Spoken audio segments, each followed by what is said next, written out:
son importantes de esta alza. Uno es cómo se puede desincentivar el uso de la gasolina, que ha ido creciendo, que fue también un argumento de Marcelo Ebrard en el caso del agua. Subamos los precios del agua para que el ciudadano haga más racional. El otro es a dónde se va a ir este dinero. Aparentemente son 28,000 millones de pesos. De esos 24,000 se van a ir a los gobiernos estatales. ¿Qué van a hacer los gobernadores con ese dinero? Y finalmente, si la gasolina que se viene subsidiando en este país desde hace muchos años, ¿a quién ha ido beneficiando? ¿A las capas superiores o realmente a el consumidor, digamos, de menores ingresos? Todo esto está fuera del debate para situarse en una lógica política electoral que creo no ayuda en este país a los acuerdos. Mira, creo, lo planteaste muy bien.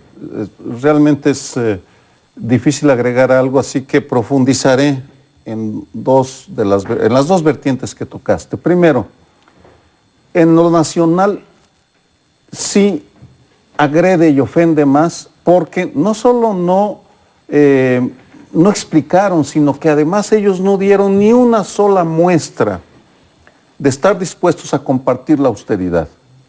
No hubo una reducción en sus ingresos absurdos, muy pocos privilegios se quitaron.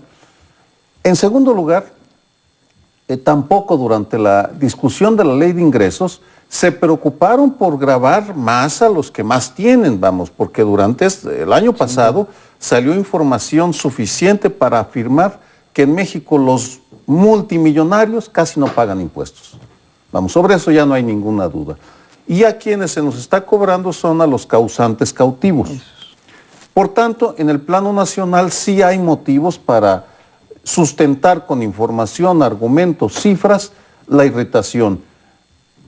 Nos están agrediendo y de manera injusta, porque además no sabemos cómo van a gastar el dinero.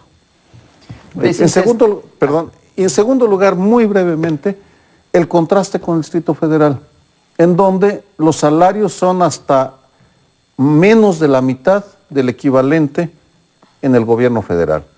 Y en lo cual, se agradece que el jefe de gobierno de la Ciudad de México gane unos 80,000 pesos por unos 160,000, hablo de los salarios netos del presidente de la República, y que además sí se preocuparon por consultar incluso sobre el destino de los aumentos.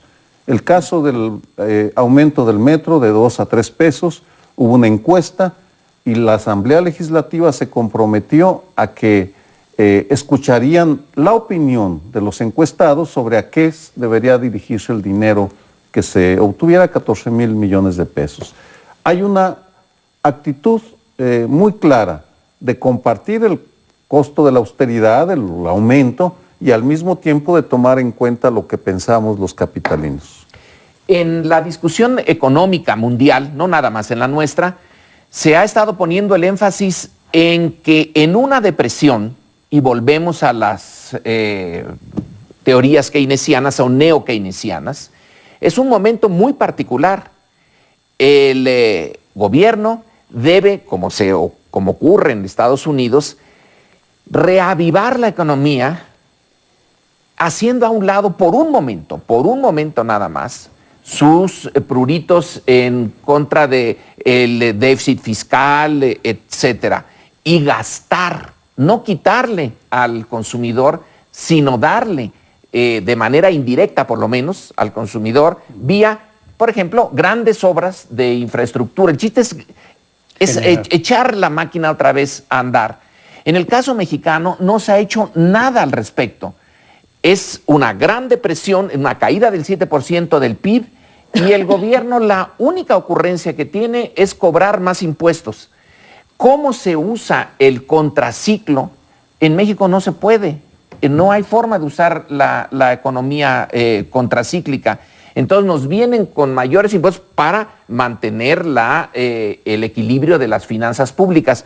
Pero ya hace buen tiempo que se ha insistido en que desequilibrios, por lo menos durante un momento crítico, son necesarios para echarla a andar.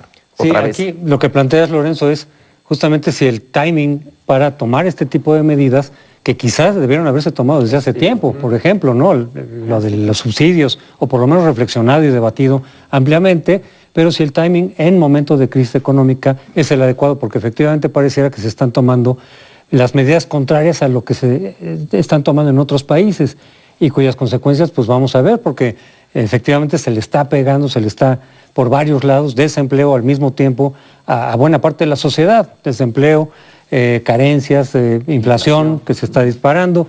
Entonces, la pregunta sería si era el momento adecuado para este tipo de medidas. Yo sí creo de todas maneras que el alza de gasolina o permitir que fluya con los precios internacionales es una medida racional desde el punto de vista económico y administrativo en general. Y pasa un poco lo que sucede también con el IVA a medicinas y alimentos, que por no afectar a un sector de la sociedad de los más pobres, se termina beneficiando a los más ricos, que son los que más gastan en medicinas y alimentos. Entonces, en lugar de que el debate se concentre en decir cómo podemos compensar a los sectores más pobres para que no se vean directamente perjudicados por el IVA a medicinas y alimentos, simplemente se deja como está, beneficiando, a final de cuentas, a quienes más dinero tienen. Y con la gasolina me parece que ocurre algo por el estilo. Por ejemplo, en debates previos de otros meses, cuando se ha discutido sobre la gasolina, he oído propuestas de que quizá para que el alza en la gasolina no impacte el resto de los productos o genere una inflación, quizás subsidiar el diésel, que puede reducir un poco el impacto, porque son los camiones, los transportistas, etcétera, quienes más lo usan, y con que beneficies a esas empresas, pero permites que el impacto sobre la inflación sea menor.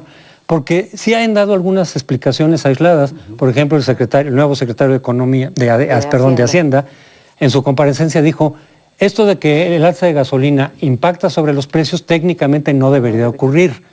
Pues sí, pero en la realidad está ocurriendo, entonces en abstracto y en principio podemos estar de acuerdo de que no debería de, pero entonces lo que se tiene que hacer es ver con qué medidas se puede complementar, digamos, esta flotación libre de la gasolina para evitar, en la medida de lo posible, que impacte efectivamente sobre el resto de los productos, sobre el precio de muchos otros productos. En efecto, bueno, todos estos puntos que estamos aquí mencionando, algunos son complementarios, en otros no estamos de acuerdo, son los que debieron de haber precedido la discusión sobre el anuncio sobre el alza de la gasolina.